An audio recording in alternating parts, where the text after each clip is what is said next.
വാർത്ത കോഴിക്കോട് നിന്ന് വരുന്നു. കോഴിക്കോട് ഓർക്കടവിൽ വിദ്യാർത്ഥികളുടെ ഓണാഘോഷത്തിനിടെ വാഹനാപകടം. അമിത വേഗത്തിലെത്തിയ ആഡംബരക്കാർ പാലത്തിൽ വെച്ച് മറിഞ്ഞു.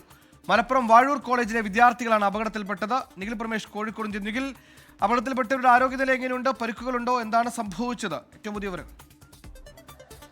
സ്വയം ഇതൊരു വളരെ അത്ഭുതകരമായി കുട്ടികൾ രക്ഷപ്പെടുകയായിരുന്നു എന്നുള്ളതാണ് അവിടുത്തെ ദൃക്സാക്ഷികളൊക്കെ പറയുന്ന ഒരു കാര്യം. കുട്ടികളുടെ ഭാഗത്ത് വലിയ പിഴവുണ്ടായി എന്ന് തന്നെയാണ് അവിടെ ഉണ്ടായിരുന്ന ആളുകൾ പറയുന്നത്. ഇത് മലപ്പുറം വാഴയൂർ ഭാഗത്തുള്ള ഒരു കോളേജിലെ വിദ്യാർത്ഥികൾ അവരുടെ ഓണാഘോഷം കഴിഞ്ഞ് ഒരേ കാറിൽ വളരെ വേഗത്തിൽ കടന്നു വരികയായിരുന്നു. നമുക്കറിയാം, ഓണാഘോഷം എന്നൊക്കെ പറയുമ്പോൾ കുട്ടികളുടെ മനസ്സിൽ അത് വലിയ ആഹ്ലാദമുള്ള ഒരു ദിവസമാണ്, വലിയ ആഘോഷമാണ്.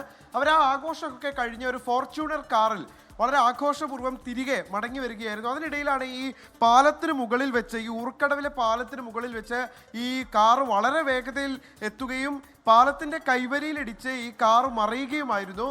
ഒരു പക്ഷേ ആ സമയത്ത് അവിടെ മറ്റു വാഹനങ്ങൾ ആ പാലത്തിലൂടെ കടന്നു പോകുന്നുണ്ടായിരുന്നെങ്കിലോ, അല്ലെങ്കിൽ ഈ പുഴയിലേക്ക് മറിയുകയായിരുന്നെങ്കിലോ വലിയ അപകടങ്ങൾ ഉണ്ടായിരുന്നു. എന്തായാലും ഈ കുട്ടികൾക്ക് നിസ്സാര പരിക്കുകൾ മാത്രമേ, വലിയ അപകടത്തിൽ നിന്നാണ് രക്ഷപ്പെട്ടത്. നിസ്സാര പരിക്കുകൾ മാത്രമാണുള്ളത്. ഓണാഘോഷം കഴിഞ്ഞ് കൂട്ടുകാർ കമ്പനിയായി അടിച്ച ഒരു ഫോർച്യൂൺ കാറിൽ വരികയായിരുന്നു. ഈ കാറാണ് മറിഞ്ഞത്. എന്തായാലും ആശ്വാസകരമാണ്, വലിയ പ്രശ്നങ്ങളില്ല. നിഖിൽ പ്രമേഷാണ് വിശദാംശങ്ങൾ നൽകിയത്.